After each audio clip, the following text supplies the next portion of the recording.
Hi, I'm Sherry, and this is Carl, and we're Knowing Through Growing, and today we are interviewing Jason Hunt. He's a Kriya Yoga initiate, a Awakening the Illuminated Heart teacher, and School of Remembering teacher. He's also a Reiki master and a Sufi initiate, among other things. So thank you, Jason. Thank you so much for being here and joining us all the way from Asheville, North Carolina. Okay, my pleasure. Thanks for having me, you guys. Truly a pleasure to be here. Yeah. So can you tell us some more about the Awakening the Illuminated Heart work? Yes.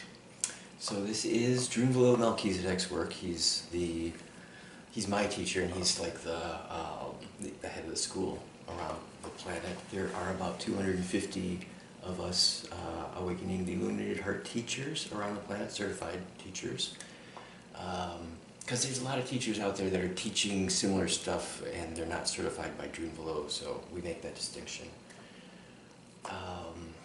What we teach is, the ways that I usually put it are, have you seen this symbol? And I usually show the flower of life. And if people say yes, I say, well, that's what I teach. I say, do you know how that relates to human consciousness and the creation around us? And have you heard of the Merkaba, or the human light body, or the human energetic body?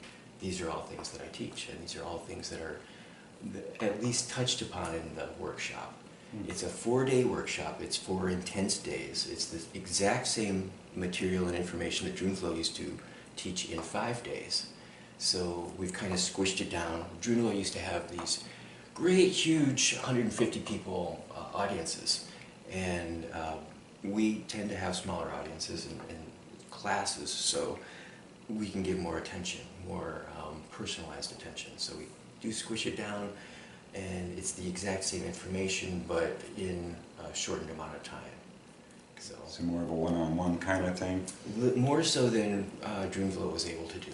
Back, he stopped teaching this in 2014 and gave it just to us teachers. Do you know about crystals and gardening? Is there a relationship between crystals and helping them with your plants, helping them grow? There is, absolutely.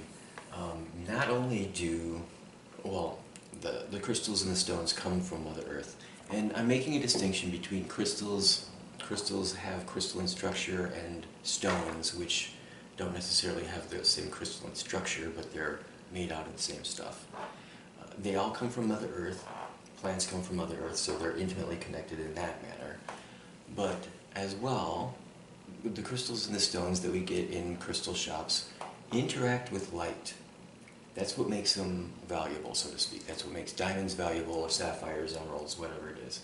It's how it interacts with light. There's usually clarity and color, and there's all sorts of other stuff too since we started digging around in the planet. So check that one out and see how the light interacts with it.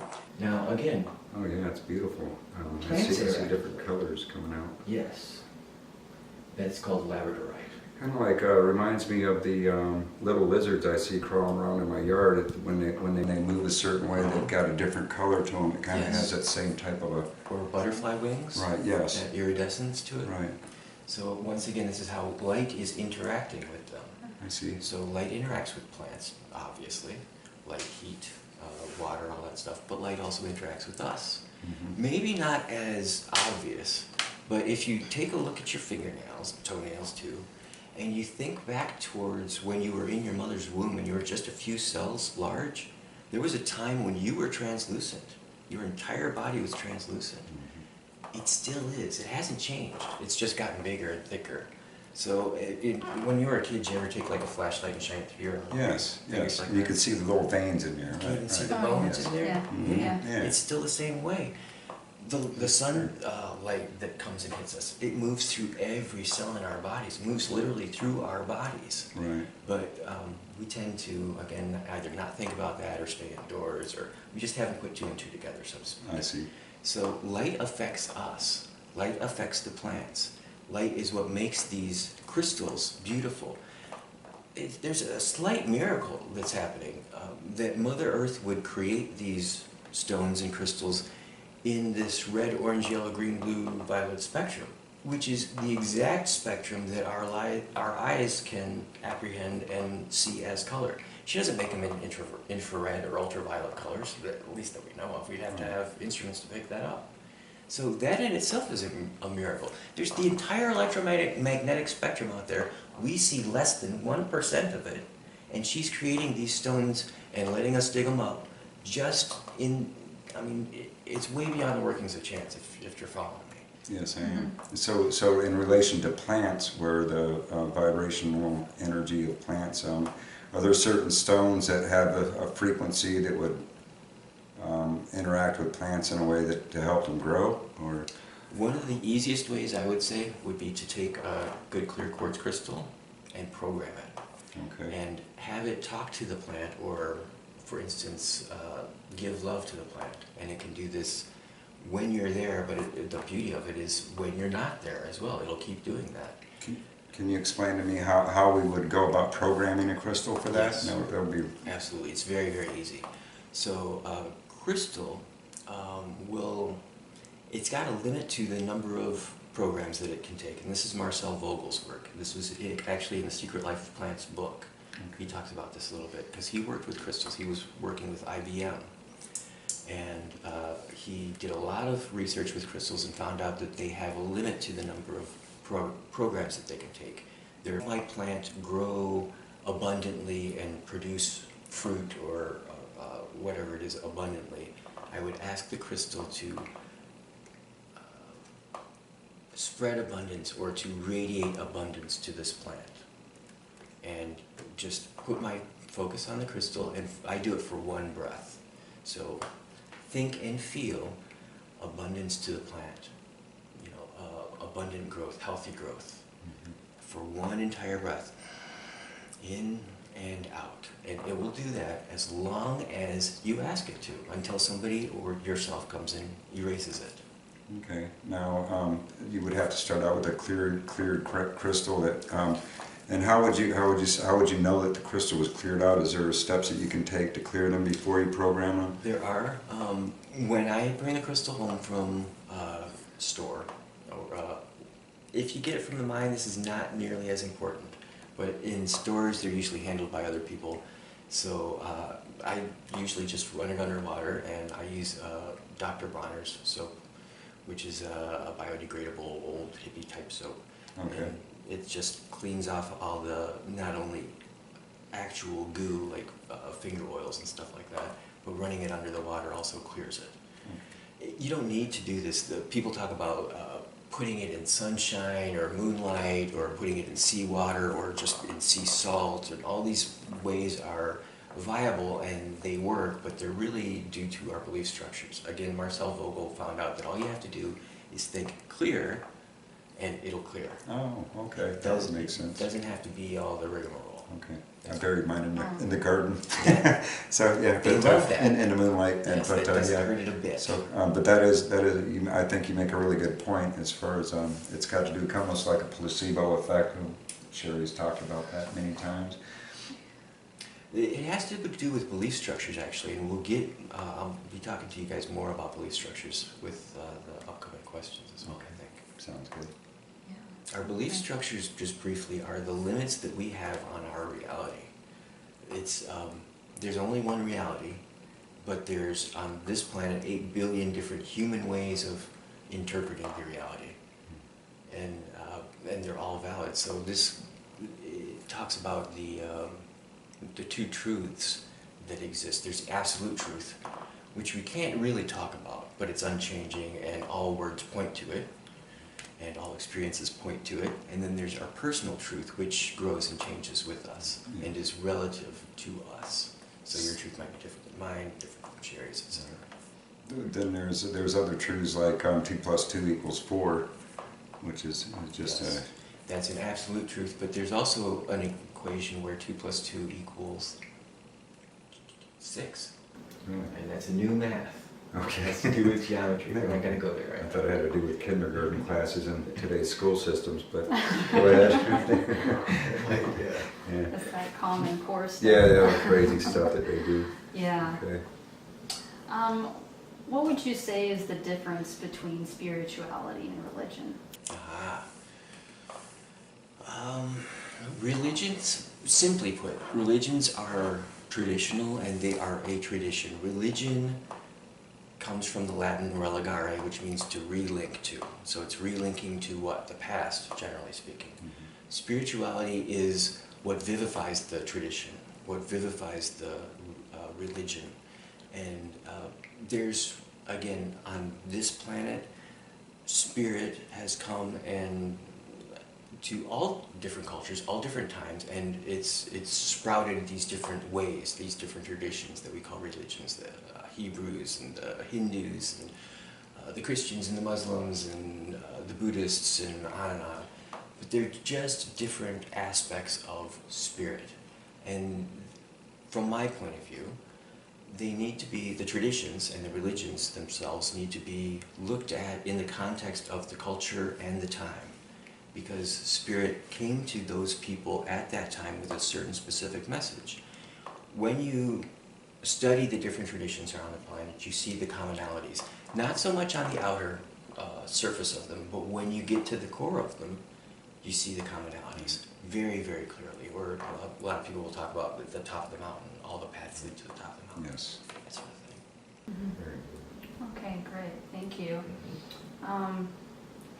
What would you recommend for someone who wants to start meditating and maybe has just started? The very first thing I would say is to watch your breath. The breath is the most basic of practices. It'll usually be what a meditation teacher will start you out with, but it's also the most advanced practices. They all have to do with breath. Breath, breath, breath is the key. So just sitting and watching your breath, just first off, just sitting, make a commitment to yourself and don't answer the phone. Don't worry about anything, just sit, just let yourself be. And watching your breath helps you to be. It's usually our thoughts and sometimes even our emotions that will keep us out of being present. And to just be present as a meditation practice is primary. And again, not only a beginner's step, but also some of the most advanced work. So to watch your thoughts, you say, well, I guess when you're watching your breath, it's kind of connecting to the subconscious because we breathe subconsciously.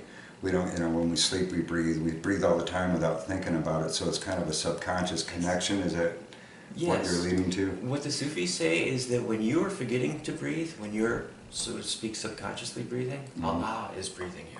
Yeah. Hmm. I see. That's nice. What would you say are the vibrations of a vegetarian diet versus a vegan diet versus, eating a meat diet? Do you think that eating different foods can help us to raise our vibration and raise our consciousness? This can definitely, absolutely.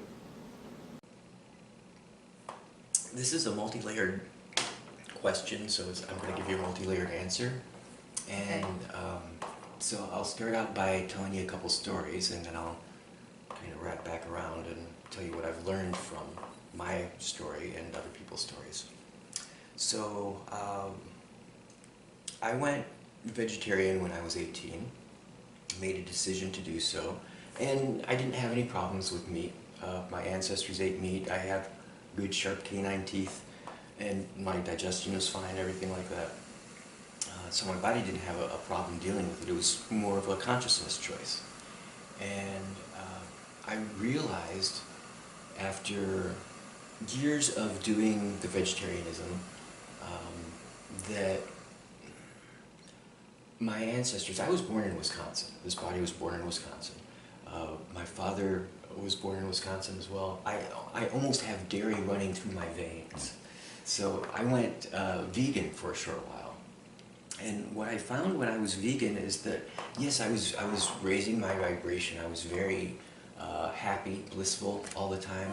But what I wasn't was available to other people in a compassionate way. I had a friend come up to me, and this was, you know, an as-if situation. This didn't exactly happen this way. But they were like, you know, my father just got put into a hospice, and I don't know where he is, and my brothers and sisters won't tell me where he is. And, you know, he might die, and I will never get to see him again, and I'm really distressed.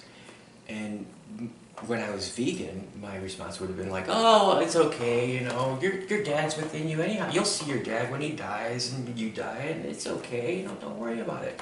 I couldn't be there compassionately, be present for them. I was floating off the planet, basically. I see. So for me, to be vegan was a little bit too much at that point, at least. Probably still is. Now, since then, one of the things that I tried when I was still vegan, I hadn't figured this out yet. I put a black cap on my head. I had a shaved head at the time, had like depending on who you see, it was either like a Dalai Lama haircut or Britney Spears. Okay. It was not like it is now. I've never heard Dalai Lama and Britney Spears put in the same sentence Yeah, together. yeah. Well, go ahead, this is the first. They put that in the same But there haircut. is. At one point they did. So I had the same haircut for a while, and I remember wearing this black cap to help me remember suffering, to help me remember human suffering, because it was not literally on my head at all. I was floating off the planet. I was just, you know, I was in spacey bliss land, Space and Jason, you know, and it wasn't effective in a compassionate way, once again. So to bring myself down, to bring myself back to earth, and to be, you know, compassionately available to people is important to me. So I started putting the cheese back on the pizza. I see. Third dimensional, so to speak, right? So to There's speak. a kind of connection more to the earth when you. Yeah. I see. More I see. human in my body. Yes. Yes. I've- So the refinement of my diet helped me to realize that I'm not my body, first off. That was one of the things, and that comes from raising one's vibration. Cutting the meat out as well helped immeasurably, because I don't know if you guys have seen the movie Koyaanisqatsi, for instance, or know what goes on in slaughterhouses, or where they're raising chickens, or any Yes. of this stuff. That brought the awareness of that brought the awareness to me of, I don't want to partake of this anymore. Right. I don't want to you know, put my dollars towards this, or put my tastes towards this, or anything. So that helped me raise my vibration as well. But again, to the extent of knowing that I'm not my body. Once you realize that, it's like, oh, what are you going to use your body for? So as I was speaking with you, Carl, earlier, the two aspects of healing, reconnecting myself to spirit, and then re-empowering my dream. This is the second part, the re-empowering my dream, and how did it change my diet? Like I said, I started putting the cheese back on the pizzas. I started eating yogurt and not specifically staying away from things.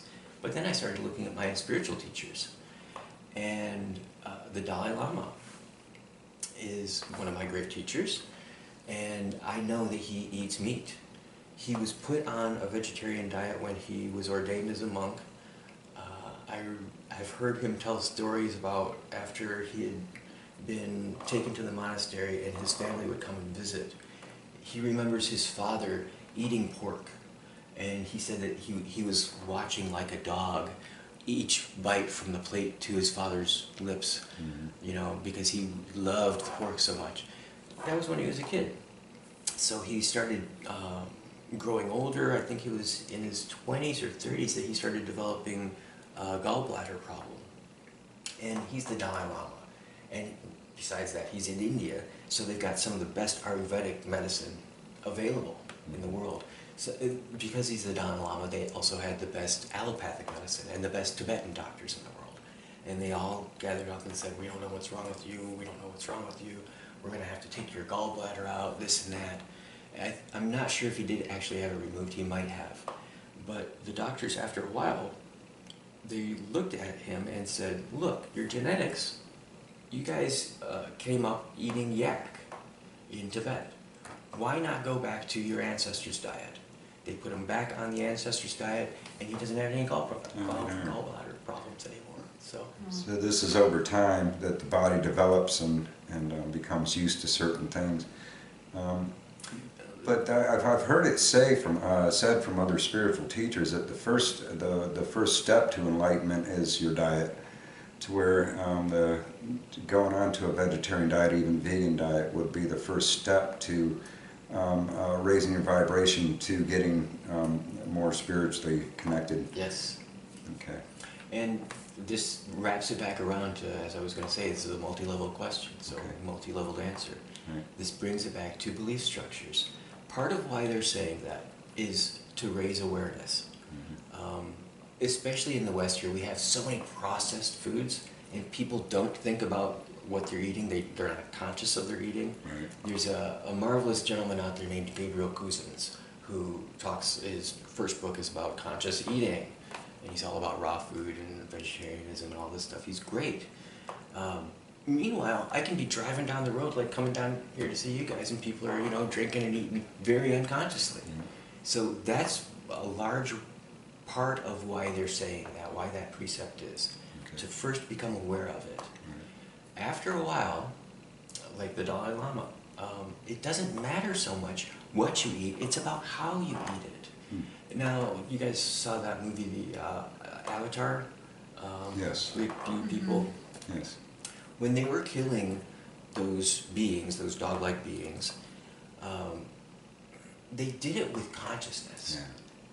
That's how our ancestors used to kill for food. That's how our ancestors used to grow food.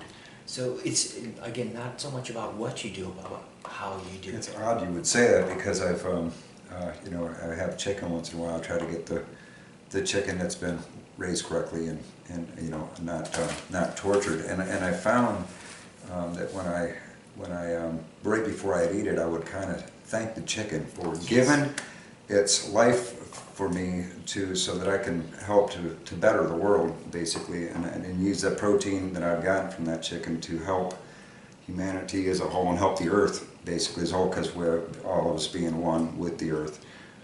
Just something I wanted to say. You just skipped right to the third step, so that's Okay. kudos to you. Thank That's you. exactly it. That's just something that I popped off. Just That's how we need to thinking be right doing now. it. Yes. That's what our ancestors had, and that's where we need to be getting back Yeah. to. Like the Native Americans, and I guess it would be pretty much any of the natives and Indigenous tribal. peoples. Yep. Yeah. Yeah, they're living in harmony with the earth. And they, again, see it as part of themselves and not separate. It's not a resource to be exploited, or there's so many squirrels out there we can eat. It's not like that. It's a give and a take. They, my ancestors saw the buffalo as the provider, and they used every part of that buffalo, from the eyes to the sinew to the bones, and they respected it as the provider and a brother, the buffalo people and the human people. Side by side, living together. This is how we need to be. This is Yes. what Mother Earth and Father Sky are calling us to do. we are so far separated from that in our current society that it's hard to even see it, and it sounds crazy when you talk about it, but it's right there, isn't it? And it's Yes. we get so preoccupied, and it's almost like a purpose preoccupation they put upon us with TV, sports, and all these other Our things. livelihood, we have to make money, Right, we have pay to make the taxes, money. pay bills. Right there. Yeah, it's a pretty crazy world. amazing stuff right there.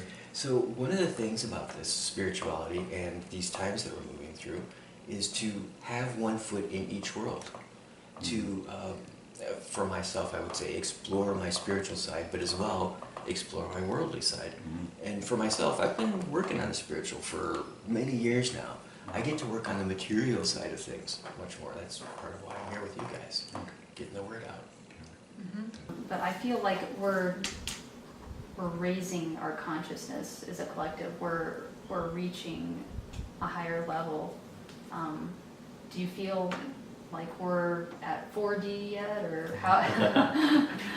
Where do you feel like we are This as is a collective? controversial, and again, Yeah, I know it is. Yeah, it's controversial. It's really good to have definitions for this, because a lot of people talk about 5D. I don't even talk about 5D. 5D is, from my definition, 5D is formlessness. We can barely talk about it. We can barely even imagine what it is. So we need to be talking about 4D. What a lot of people talk about is 4D, let alone 5D, is what I would call a higher overtone of 3D. Okay. So we need to be clear about what our definitions of these dimensional layers are first off. So the fourth dimension would be considered what compared to the third dimension? Well, the major difference is that whatever we think and feel instantaneously becomes our reality. So if I think an orange, it actually appears in my hand.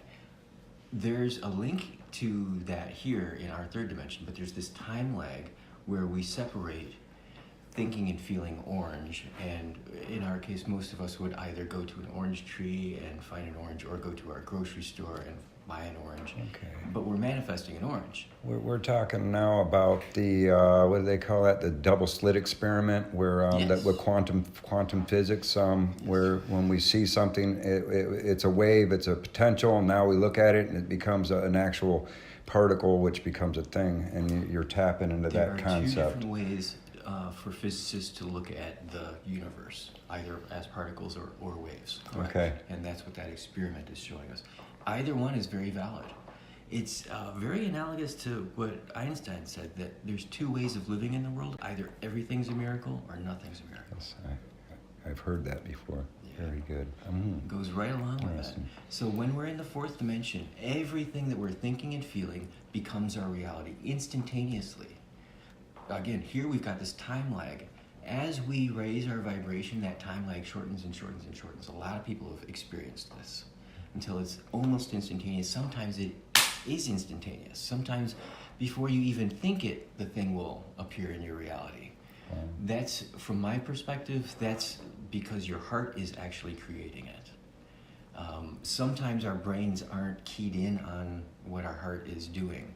Again, because our brain is a dualistic instrument. It has a left and a right brain. Actually, if you take the brain out of the body, you have to hold the sides together. That's how polarized it is. Otherwise, it'll flop apart, kind of like that. I'll be darned. So our brain is literally a polarized instrument, and when we look at the world through our brain, we see a polarized world.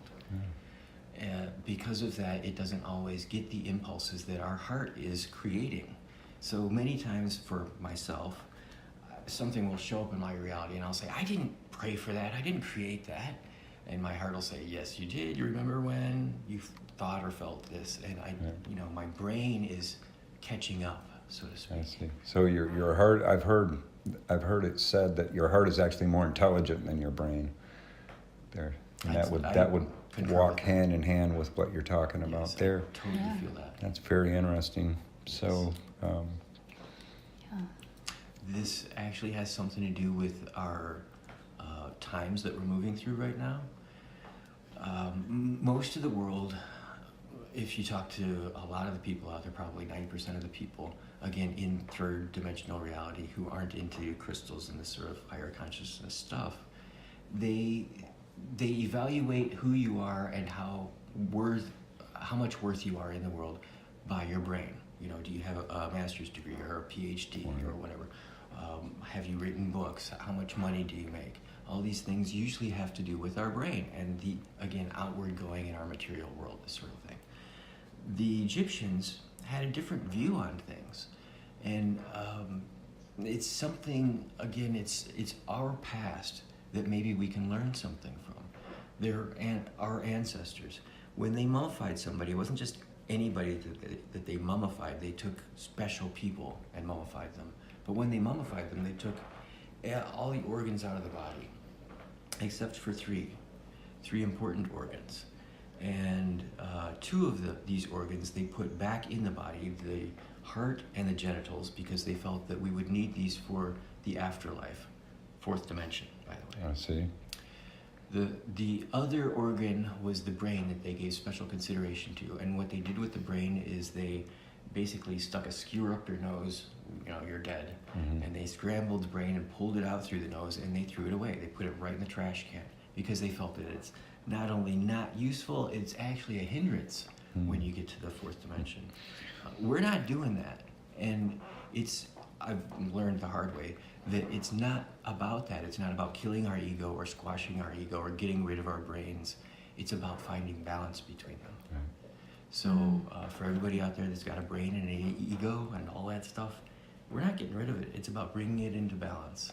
And from my perspective, it's literally taking it out of the driver's seat and maybe put it in the back seat, maybe put it in the kiddie seat for a little while until it gets old enough. Knowing that thoughts need to know their place. Correct. That, there's a difference between thinking as far as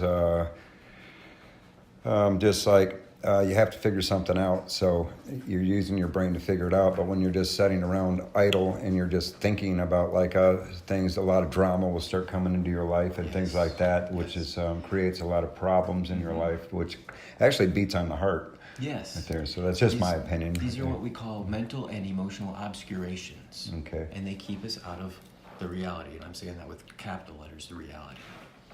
Yes. Where did you learn about crystals? Whew. This was largely self-education.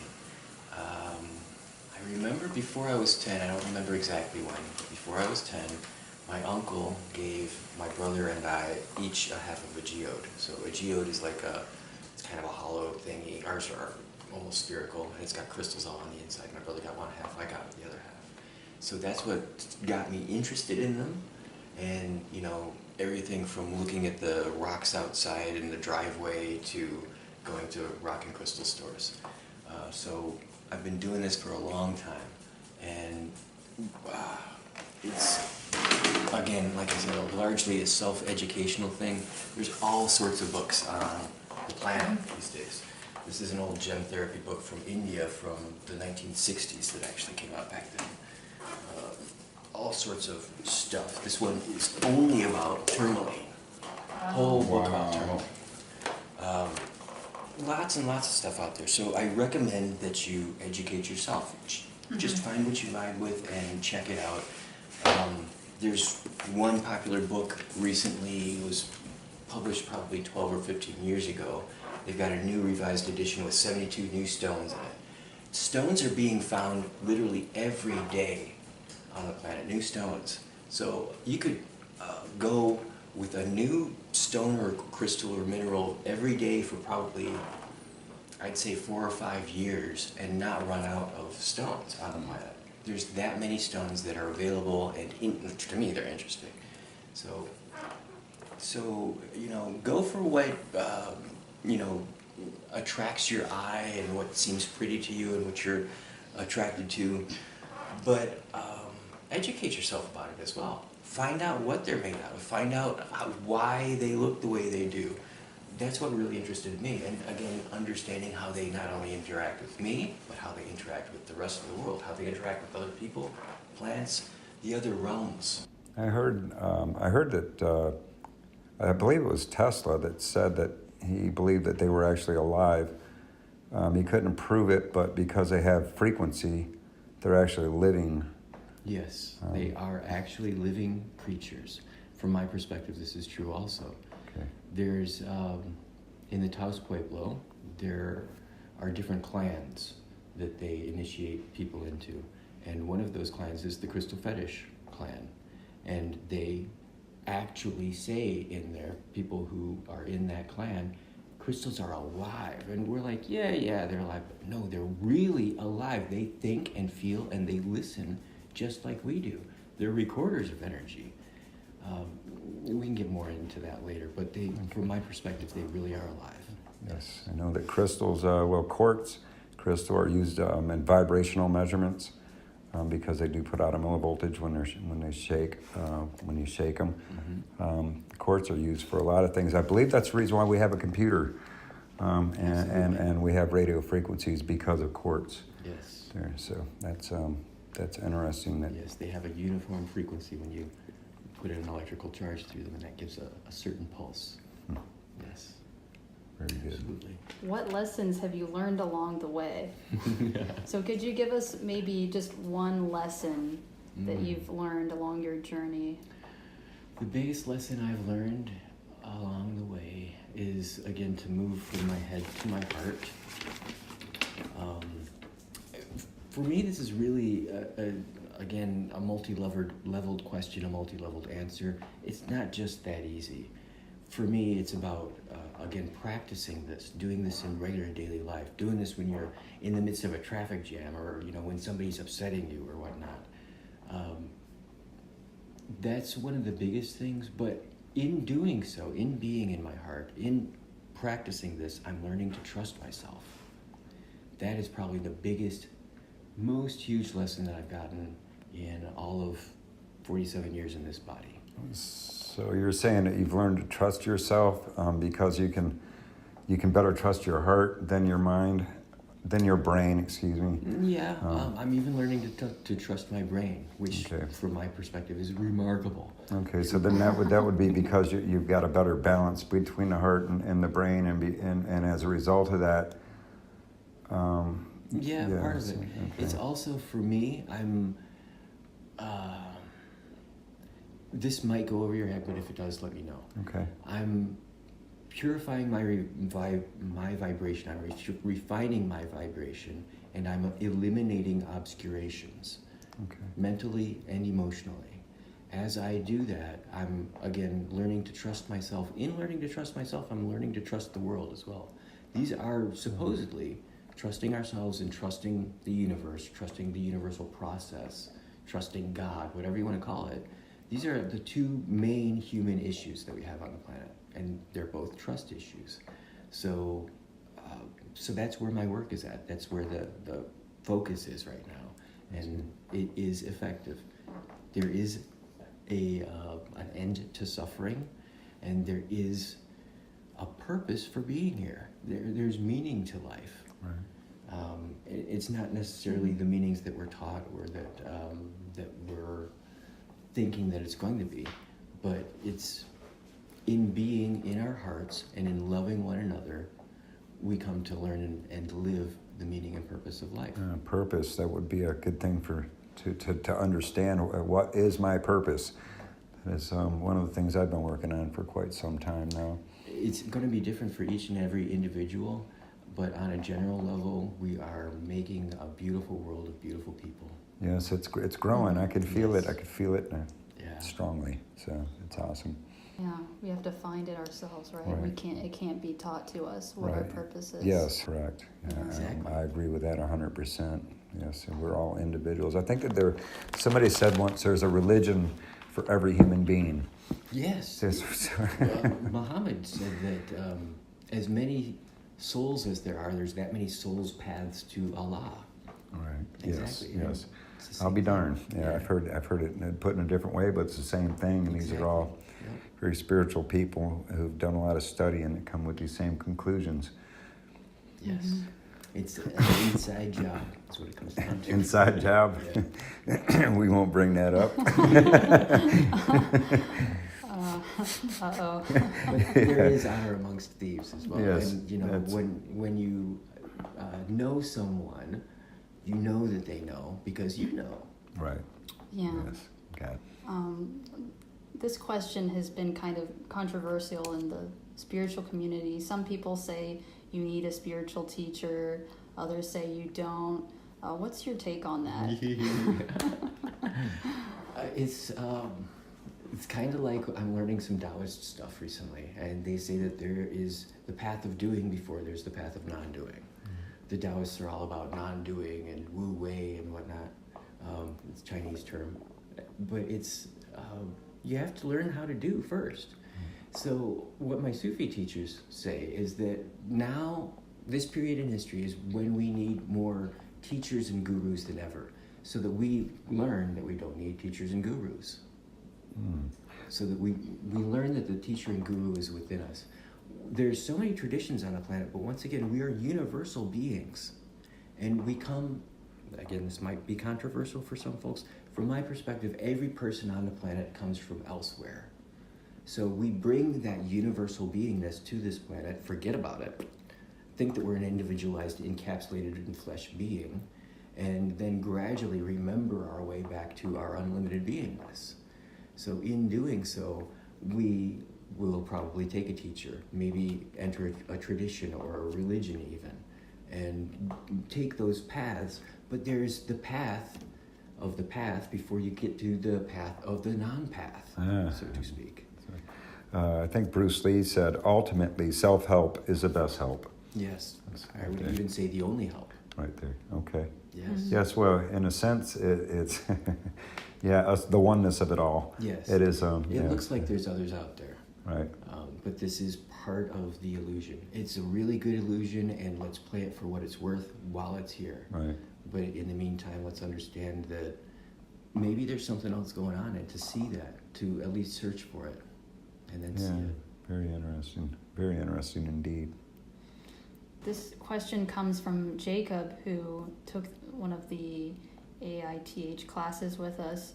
What has been your most memorable AITH workshop? Wow. It's interesting that this comes from Jacob, because not only was he in attendance, it was his mother who facilitated it, hosted it. It was in her basement, and their basement of their house. So that was in South Atlanta, and this was in October of 2016. Part of what made that so memorable was, again, Jacob's mother Anna's hosting of it, and how it was just, it was very homey for me. She made me feel right at home, and she was very nurturing. She would make me breakfast. I don't usually eat breakfast. She would make me breakfast and lunch and dinner and all that stuff. And to be there in the house with everybody in a very comfortable environment was excellent. So I would like to do other ones, not necessarily in Dr. Anna's house, but in people's houses and or retreat centers, where people can relax and they don't necessarily have to go back home or go back to the hotel or whatnot. When people can be all together like that, it really lends itself to the vibe. Thanks. And then another question from Jason. What has your journey been like? It's from Jacob. Yes, from Jacob. So you can answer that however you like. What has my journey been like? This is asking me to subjectively judge and evaluate my journey, and I'm not going to go there. This is another thing that I've learned over the while, is that my assessment of things isn't necessarily true. So rather than tell my story and what I think about it, I'm going to understand that even the pitfalls and imperfections, quote unquote, were perfectly placed by spirit or my higher self or my gurus, however you want to put it. And that might not have been easy.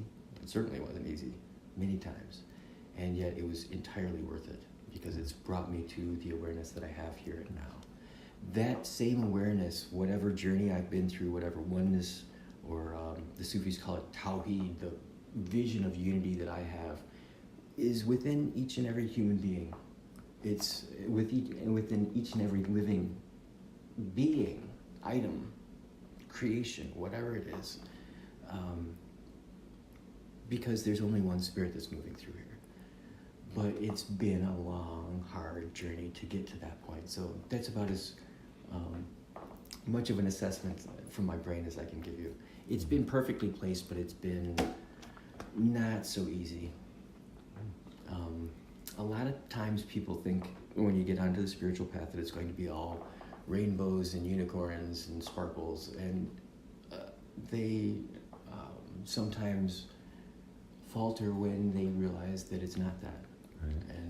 And begin to have bad days and don't know how to deal with it.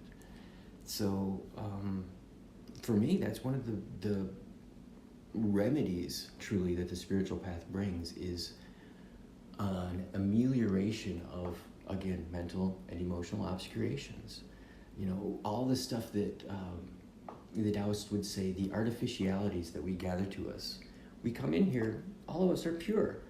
It's like a clean sheet of paper, and then we start writing on it, and we call that knowledge. So coming back to one's primordial self, coming back to the natural self, getting rid of all the artificialities, is the large part of the path. And when you do that, when you've gotten to that place where you've got a blank piece of paper again, from my point of view, that's when the work really begins. That's like, that's when spirit can really use you. I see. Great, thank you. What would you say to someone who wants to find that truest part of themselves, their potential? Like, where would you say to start with finding that? With the breath, definitely follow your breath. Follow not just the physical breath, but the energetic breath. You know, the Hindus have a word called prana, and it means life force energy, but it also means breath. They divide the prana up into 5 different pranas in the body. There's the digestive prana, there's the prana that makes you think, there's the prana that makes you go to the bathroom and excrete things. It's not so much, for me, it's not important to divide it up and to understand those so much as to understand that life force comes with the breath, that the breath is not just air that we're drawing in and out through our lungs, that there's something else there that is not just energetic, but I would say even conscious. Once again, when we're asleep, this is my Sufi teachers say, when we're asleep, it's Allah that's breathing us. It's God that's breathing us. It's the universe that's breathing us. They go further to say that the only obscurations we have are when I am trying to breathe myself and I'm not letting God or Allah do it. So all my mental and emotional obscurations are versions of me holding my breath at different points. And if I can let all of that go, then I can come back to a clean, easy, natural breath. This is the goal of the Buddhists, the yogis, the Sufis, Native Americans. I learned all of this stuff through my Japanese teachers. So as far as I can tell, once again, the breath is not only the most basic, but the most advanced teachings. It does seem to be in amongst a lot of different, every meditation I've ever heard of starts with the breath. So a lot of the teachings. So to first understand that this breath is more than just air, and then to connect with the energies in one's body, specifically Mother Earth's energy and Father Sky's energy. I feel that each person on the planet, even though we all generally have a physical mommy and daddy, they are agents working from Mother Earth and Father Sky, who are our greater parents, and that we are literally their dream manifest. Mother Earth and Father Sky's dream manifest. Our ancestors have dreamt us into being and dreamt us to be here. So to connect with the breath and the energetics of the breath automatically raises one's awareness. Great, thank you. Do you have a final message that you would like to share with the viewers? I would suggest that if you're interested in this work, begin to at least connect with Mother Earth. Remember that we are electromagnetic beings, and that in our culture nowadays, we've largely cut ourselves off. We've insulated ourselves from Mother Earth. So, you know, from the tires on our car, which are rubber, to the soles of our shoes and the concrete and buildings that we make, we're insulating ourselves from Mother Earth, and we need to reconnect with her. If we can reconnect with Mother Earth, just with Mother Earth, let alone Father Sky and yourself as well, but just connecting with Mother Earth will help us to move through these times, which are somewhat chaotic, with grace and ease, and with an inner knowing that once again, everything's going to be fine. She's going to take care of us. Everything's going to be totally fine. On that note, I'd like to tell a little story about Hawaii and Pele. Pele is the goddess of the volcanoes, and we all know that she's erupting down there right now. I have a Hawaiian teacher who she says that, and her family has said this, that Pele is part of her family. They call her Tutu Pele, Grandmother Pele. And when she was young, she saw all of her neighbors had evacuated, and she saw the lava coming down the mountaintop towards her house. And she's asking her grandmother, "Grandma, everyone's gone, shouldn't we leave too?" And her grandmother said, "Oh no, Tutu Pele will take care of us. Everything's going to be fine, my child, don't worry." And the lava got closer and closer, and she'd say, "Grandmother, shouldn't we leave? The lava's right up next to our back wall there."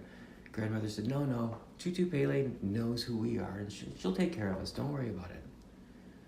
And the lava ended up coming right up to their back wall and turning and going around their house. Wow. Just because they're connected with love to Mother Earth.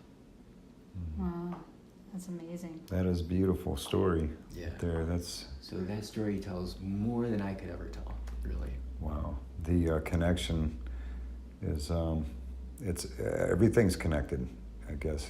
Yes. And it's the realization of that we have to get to. That's kind of the connection of the heart, the mind, the earth. It's also connected to the life and the death and the volcano and the Sacred hoop. we're all one. Yes. That's Amazing. the goal of the spiritual path. Right. Yes. Very Mhm. good. Very good stuff. Well said. Very That's why enlightening. people do all this hard work. Yes. Yes. Amen. Awesome stuff. Awesome stuff. There. Yeah. So great. Thank you, both of you. Thank you, Carl. Thank you, Jason, Thank for you, Sherry. traveling Thank you, and meeting me here to do this interview. My pleasure. Appreciate you. We appreciate your Enjoy. place. Yes. Yeah, and we'll be back and we will do a part 2 of this interview later on. Jason will be speaking at a Georgia Dowsers meeting, and we'll be recording that, and we'll also be auditing part of his Awakening the Illuminated Heart workshop in Asheville. So we'll get back to you then.